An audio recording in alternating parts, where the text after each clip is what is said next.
I was 65 years old, and I thought I had already lived through everything that mattered.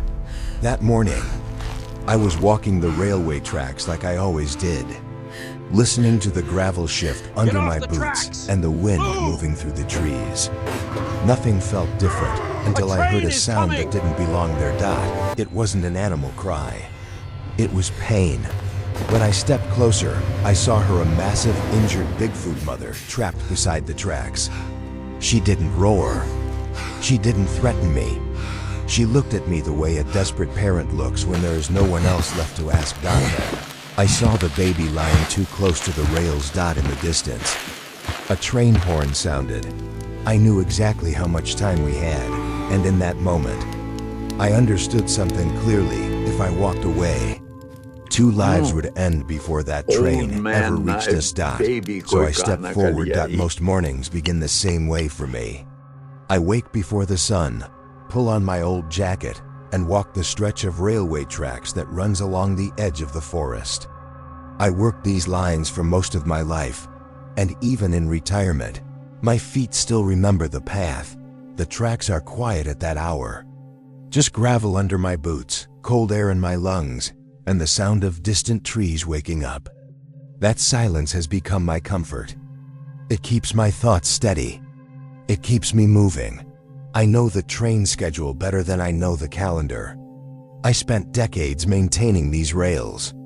I can tell the time by the way the wind moves, or by how long it takes a distant horn to reach me. Nothing ever surprises me out here. That morning felt no different. The sky was pale. The forest was still. I expected to finish my walk, turn back home, and let the day pass quietly like all the others. But somewhere ahead of me, something felt wrong. I didn't know it yet. But that routine I trusted so much was about to break. The silence I depended on was about to be replaced by a sound I would never forget. And that walk, one I had taken hundreds of times, was about to change me in a way I never expected. I had gone only a short distance farther when I heard it. At first, it was faint, almost lost in the quiet. A low, strained sound, like someone forcing air through pain. I stopped walking and listened. The sound came again, heavier this time, closer to the ground. My first thought was simple. An injured animal. It wouldn't have been the first. Deer slip on loose gravel. Bears wander too close to the rails. Things happen out here that don't make the news. I told myself that was all it was, and I started forward again, slower now. As I moved closer, I noticed the ground. Gravel had been pushed aside, not scattered like it usually is. Brush along the embankment was bent and broken, pressed down by something heavy. Whatever was making that sound hadn't just passed through. It had struggled. Then I heard the breathing. It wasn't fast like panic. It was deep and uneven, like someone fighting to stay upright. Each breath carried weight, effort. I felt it in my chest before I fully understood it. I stopped again. Years on these tracks taught me to trust that feeling. When something doesn't fit, you don't ignore it. You slow down. You pay attention. The forest felt closer now, heavier somehow. The air didn't move the same way. The silence around that sound made it stand out even more. That was the moment I knew this wasn't just an injured animal. Something was wrong. And whatever it was very close to the tracks. I took a few careful steps forward, keeping my weight slow and even, the way I would around a wounded animal. That was when I saw her. She was pressed against the side of the railway embankment, half on the gravel, half in the brush. She was massive, larger than anything I had ever seen up close, but there was nothing threatening about the way she stood. One leg was twisted awkwardly beneath her, pinned by fallen debris and loose stone. She hadn't fallen there by choice. She had been trapped. For a moment, neither of us moved. I expected anger. I expected a warning. Instead, she stayed still, breathing hard, her body trembling from effort and pain. There was no charge, no roar, just exhaustion. Then her eyes met mine. They weren't wild or empty.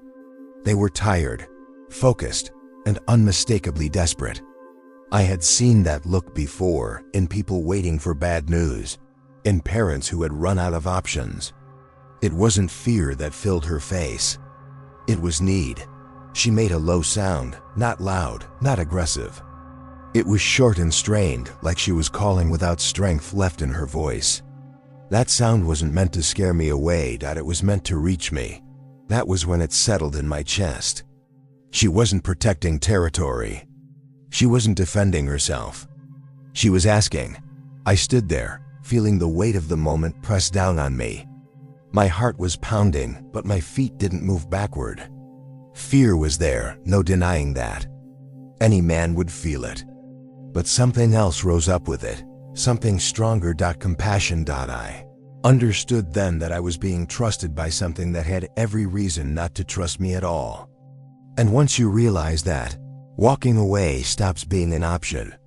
That was the moment everything changed. For both of us. It was only after my eyes adjusted that I saw the baby. At first, I thought it was part of the shadows along the rail line, something small and dark lying between the gravel and the steel. Then it moved. Just slightly. Enough to tell me it was alive. The baby lay too close to the tracks. Close enough that a passing train would have taken it, without slowing, without notice. Its body was curled in on itself, thin arms pulled tight to its chest. It wasn't crying. It didn't have the strength for that. Its breathing was shallow, uneven, like each breath had to be chosen. I felt my stomach tighten. Behind me, the mother shifted her weight and tried to move forward. The stones beneath her slipped. She let out a short, sharp sound, pain mixed with frustration. She reached out once, then again, her arm falling short each time. No matter how hard she tried, she couldn't reach her child. Watching that did something to me. I had raised children of my own. I had stood beside hospital beds. I knew the look of helplessness when someone you love is just out of reach. Seeing it here, in a place like this, stripped away any distance I thought I had. That was when the danger became real. I looked down the line and imagined the train coming through fast, heavy, unstoppable. The baby wouldn't move in time. The mother couldn't help. And I was the only thing standing between what was and what was about to happen. Up until that moment, fear had kept me cautious. Now it sharpened my focus. This wasn't about curiosity anymore. It wasn't about what I was seeing or how impossible it felt. It was about time and how little of it we had left. I understood then that if I didn't act, the choice would be made for all of us. And that was something I couldn't allow. Distant horn carried over the trees, low and insistent. I didn't need to see the train to know what it meant. Years on these tracks taught me to recognize the sound, even when it was faint. Even when the wind tried to hide it. I counted in my head. Seconds, minutes, maybe less. My body moved on instinct, knees bending, hands ready. But my mind ran through every step I would need to take. The mother and her baby didn't know what was coming, but I did. Fear rose, a slow, steady weight pressing against my chest. I could feel the adrenaline, sharp but manageable. It wanted to make me freeze, make me hesitate, but I didn't let it. I couldn't. I glanced at the mother again. Her eyes stayed on me, searching, pleading without words.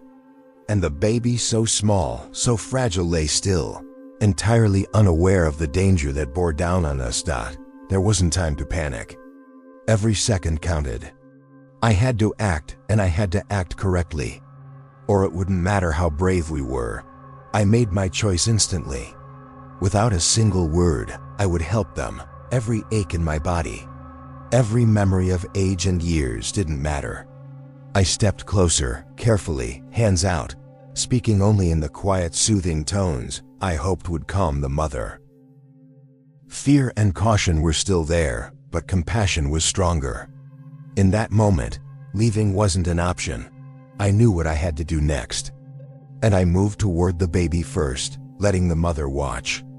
Trusting she would understand my intentions. I crouched down slowly, keeping my movements deliberate. The baby was lighter than I expected, but still fragile, trembling in my arms. Its small chest rose and fell unevenly with each breath, and I could feel the warmth of its tiny body through the coarse fur. The mother stayed still, her eyes locked on mine. I could see the trust in them, even through the pain and fear. She wasn't moving forward, she couldn't, but she was watching, silently urging me to do this carefully. I carried the baby toward the edge of the embankment, placing one foot carefully on the uneven gravel. Every step was measured, every movement slow but determined. I didn't speak much. I didn't need to. The baby didn't understand words, and the mother's gaze was enough to guide me. The horn in the distance had grown louder now. My ears registered its steady approach, and I could feel the vibration through the ground. Time was slipping faster than I had imagined. I reached a small patch of flat ground, far enough from the tracks to feel a little safer. I set the baby down gently, cradling it in my arms for a moment longer. It shifted slightly, letting out a soft whimper, but it was alive, and that was all that mattered. I glanced at the mother again. She had shifted slightly forward, watching me intently. Her eyes were filled with relief, but also with a silent plea. One more step. I understood. We weren't safe yet. I took a deep breath, bracing myself. My age, my joints, the aches I always tried to ignore, they all pressed against me. But I didn't hesitate. The baby was safe for now, and that was enough to give me strength. I knew the next step would be harder, freeing the mother before the train came. But in that moment, carrying the baby away, I felt something I hadn't in years: certainty. We still had a chance. I turned back toward her, bracing myself. The mother had shifted again, trapped beneath a few loose stones and bent brush. Her breathing was still heavy, and I could see the pain etched across her massive face. Time was slipping away, and the horn in the distance had grown sharper. Closer, I knelt beside her, scanning quickly for anything I could use. A fallen branch, a loose stone, anything that would give me leverage. My hands were trembling slightly, but I ignored it. There was no room for hesitation. I spoke softly, almost instinctively. "It's okay. I've got you," I said, though I didn't know if she understood.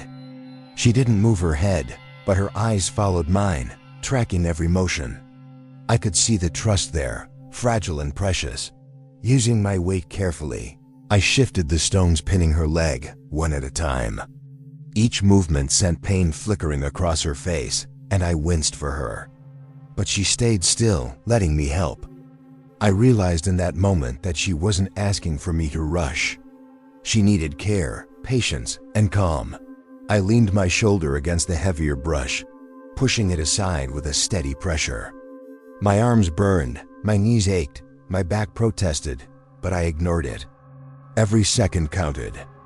Every second she remained trapped was dangerous. Then it happened. The branch holding part of the debris snapped free. She pushed herself with the strength she still had, and together we moved the last obstacle.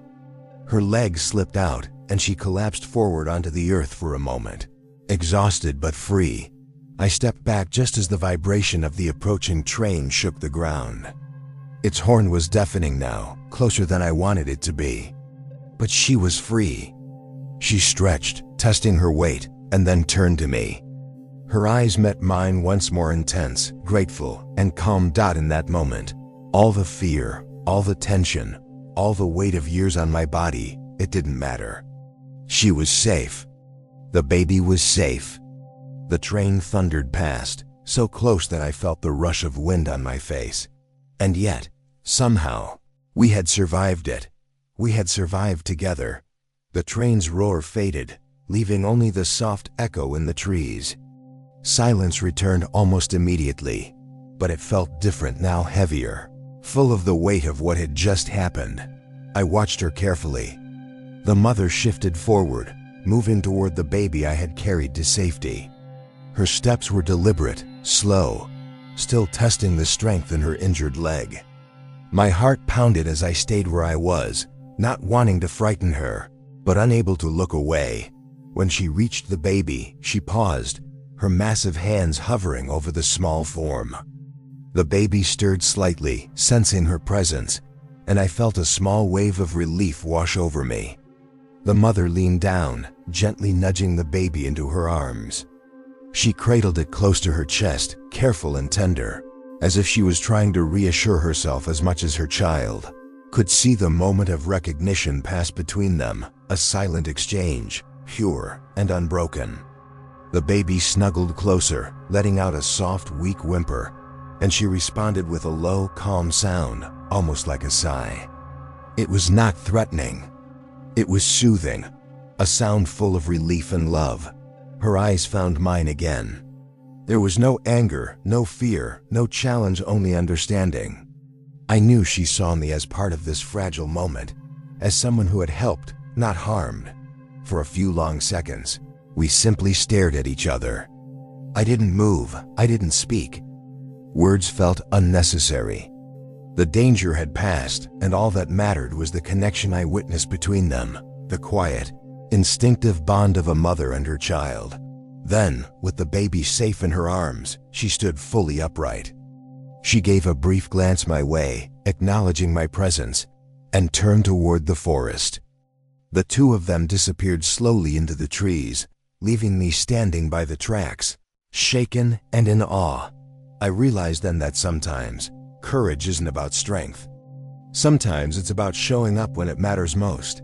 I stayed there for a long time, sitting on the edge of the tracks, letting the silence settle back around me. The forest was calm again, but it felt different, thicker somehow, alive in a way it hadn't been before. The mother and her child had vanished into the trees, but their presence lingered. I could still feel the warmth of the baby in my arms, the trust in the mother's eyes, the quiet relief that passed between them. Moments like that don't leave you. They carve themselves into your memory, and even now I feel it pressing softly against my chest. I thought about the choices we make in life, how one decision, simple and immediate, can change everything. That morning, I had stepped forward, ignoring fear, ignoring age, and trusted what I knew in my heart. It was enough. It had to be. I rose slowly, brushing gravel from my clothes, and looked down the tracks. The rails stretched ahead, endless and unchanged. Yet I knew I had been part of something extraordinary, something quietly profound. I walked home that day with a stillness I hadn't felt in years. And though the forest returned to its ordinary rhythm, I carried the memory of that mother and her baby with me. Sometimes, the world gives you a moment that changes not what you see, but who you are. And I knew, even at 65, that I would carry this one forever.